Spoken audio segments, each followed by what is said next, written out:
E aí galerinha, tudo bem com vocês?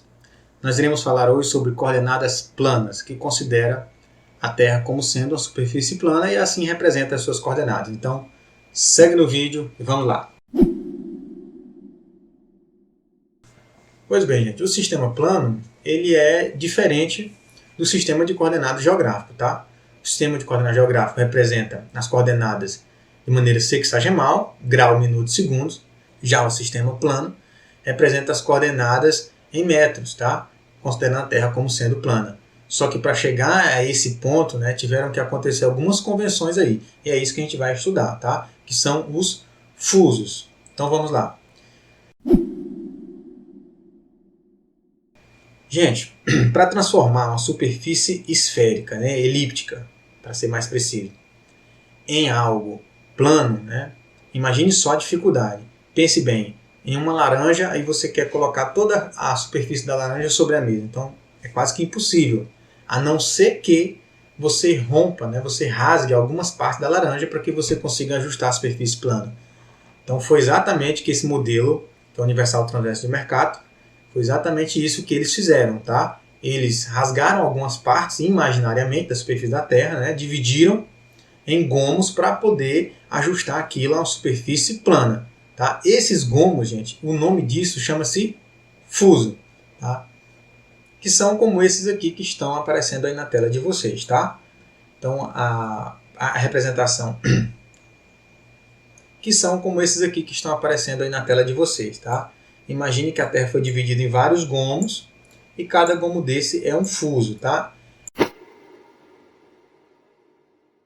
Em síntese, é isso, né? Toda a superfície da Terra ele foi estratificada e essa estratificação foi chamada de fusos, tá? Então toda a superfície é recoberta por algum fuso. A única diferença é a numeração, tá? Todos esses fusos eles se comportam de maneira idêntica. A diferença é, como eu acabei de falar, só na numeração, tá? Então por isso que é comum você encontrar coordenadas iguais para lugares diferentes. Mas como isso pode acontecer? Só muda o fuso. Então é comum você encontrar a coordenada XY do fuso 12. A mesma coordenada XY você encontra no fuso 13. Por isso que coordenadas desse tipo, né, sistemas como esse, quando você quer entregar uma planilha para alguém de coordenadas, quando você quer escrever essas coordenadas, é sempre importante que você coloque ali do lado qual fuso aquela coordenada se refere, tá? Porque ela pode estar em qualquer lugar do globo, em qualquer fuso. Tá? Então vamos lá, gente. Agora eu vou mostrar para vocês aqui as convenções que adotaram para os fusos. Que convenções foram essas? Né? Os números, né? Os números que colocaram como padrão. Então eu vou representar aqui o fuso para vocês. Vou baixar essa imagem aqui para a gente entender. Não sou bom de desenho, mas vou tentar representar aqui. Tá? Digamos que essa aqui é uma linha. Vou ampliar aqui um fuso, tá? A um lugar que ele se refere aqui. Vou dizer que esse fuso se refere a essa região aqui do Brasil, tá, gente? Pronto. Então entendam que esse aqui é o nosso fuso, ok? Um fuso apenas. Assim como lá no sistema geográfico, a gente tem convenções, que é o sistema sexagemal de representação de coordenadas, aqui também a gente tem as nossas convenções. Para que isso fosse possível, eles adotaram algumas regrinhas, né? Fizeram algumas métricas aí e adotaram alguns números como padrão. Que numeração foram essas? Né? Numerações para latitude e numerações para longitude, para saber o referencial. Então vamos adotar aqui o nosso referencial. Primeiro vai ser o nosso referencial como equador. Então lembre-se o seguinte, cada fuso, aliás, todos os fusos, eles são cortados imaginariamente pelo equador, pela linha do equador. Então eu vou representar aqui a linha do equador para a gente. Então bem no meio do fuso, bem ao meio do fuso, tem uma linha, a gente chama ela de linha do equador. Ele divide o fuso geometricamente ao meio, tá? Essa linha é referência da nossa latitude, assim como no sistema geográfico. E na parte da longitude, a nossa referência é um outro coleguinha, um outro irmão, chamado meridiano central. Vou colocar aqui de outra cor. Vou colocar ele como vermelho. Tá? Essa linha média aqui, gente, é chamado de meridiano central. Então aqui a gente já tem duas convenções básicas, né? Essa linha horizontal é o Equador, essa linha vertical é o meridiano central. Então o Equador ele determina a referência da nossa latitude e o meridiano central ele determina a referência da nossa longitude. Da mesma forma acontece lá no sistema geográfico, tá? Então vamos lá. Então convencionou-se que na região do Equador inicia-se a coordenada em 0 metros e vai até 10 milhões de metros, tá, gente? Isso é uma convenção, foi adotado desta forma. 10 milhões de metros é até onde o máximo do fuso chega, tá? Isso aí é a parte norte. A parte sul é da mesma forma, só que a contagem regressiva, né? Ela inicia em 10 milhões de metros e vai diminuindo até 0 metros. Essa é a parte do sul. Convencionou-se desta forma. Agora vamos para o meridiano central. A linha do meridiano central foi convencionada 500 mil metros, tá? A evolução desses 500 mil metros à direita pode chegar até 900 mil metros na borda do fuso.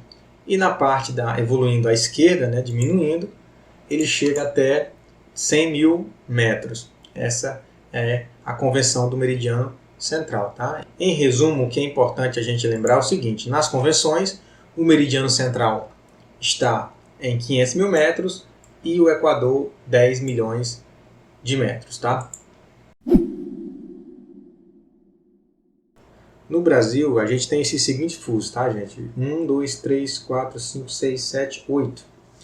Inicia no 18, né, na parte do Acre com o Amazonas, e vai até o 25 ali, que pega algumas regiões do Nordeste e a Ilha Fernando de Noronha, tá? Então, esses são os fusos que representam o Brasil. 18, 19, 20, 21, 22, 23, 24 e 25.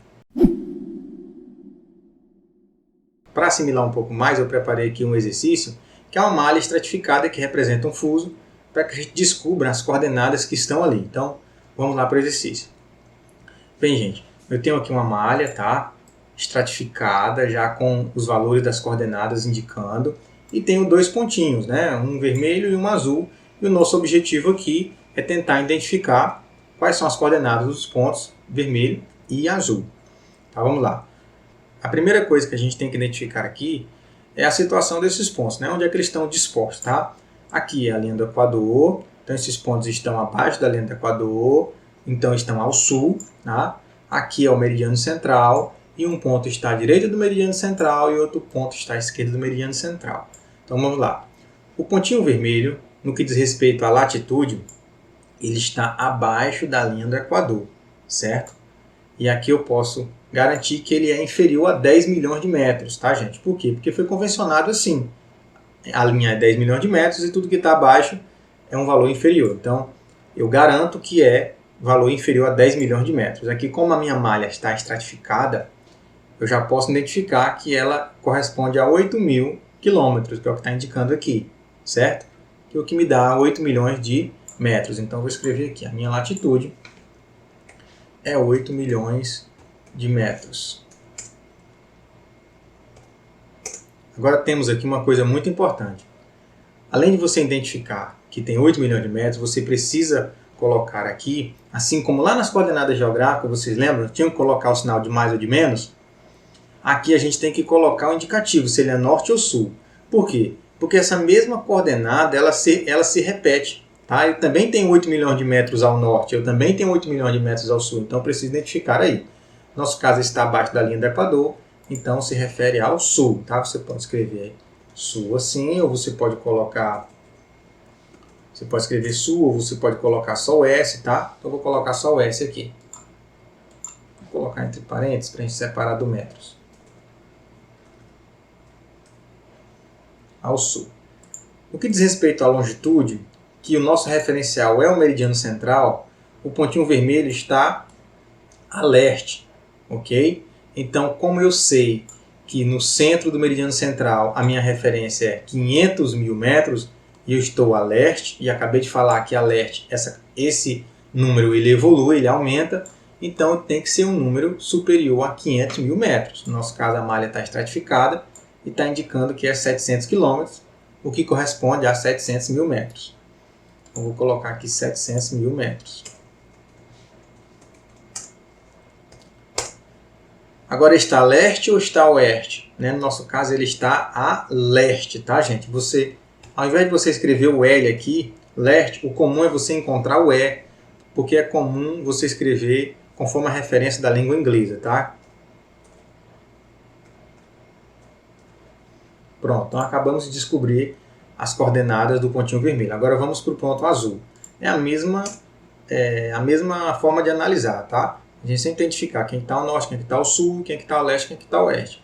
Então, a latitude, no que se refere ao Equador, ele está na parte sul, está me indicando aqui 6 milhões de metros, tá? Então, vou colocar aqui 6 milhões de metros.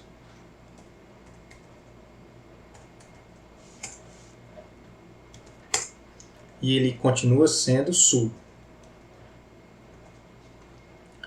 E a longitude, que eu tenho como referência o meu meridiano central, está a oeste, está me indicando aqui 300 mil metros. Então eu vou escrever aqui 300 mil metros.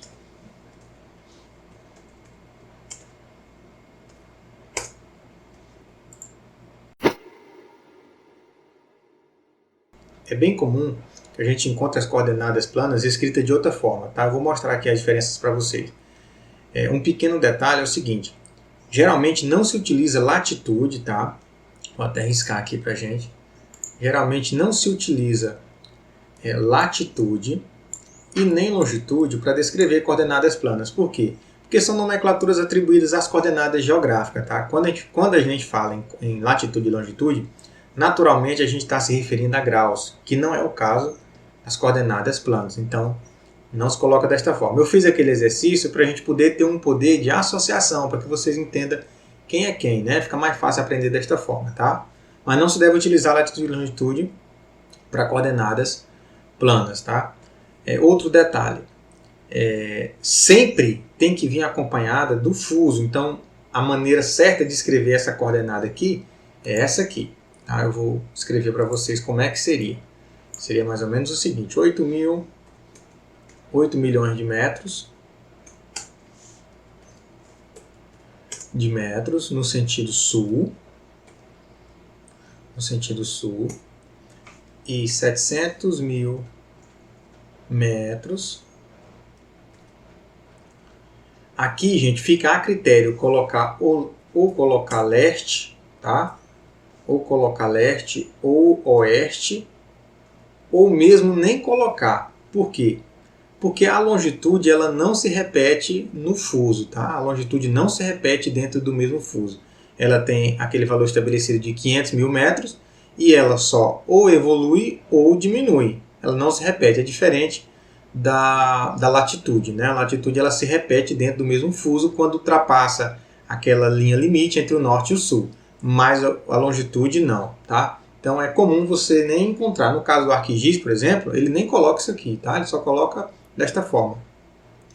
E o mais interessante é isso aqui, gente, ó, descrever fuso, né, 20, vou dar como exemplo fuso 22, tá?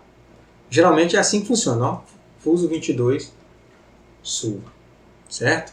Ou fuso 22 norte. Aí você tira o sul daqui, ok?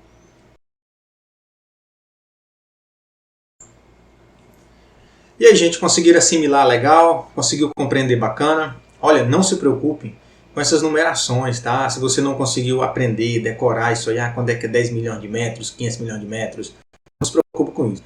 Quando nós estivermos trabalhando com SIG, você vai ver que isso lá é bem mais simples. Você vai ter só que escolher um sistema ou outro.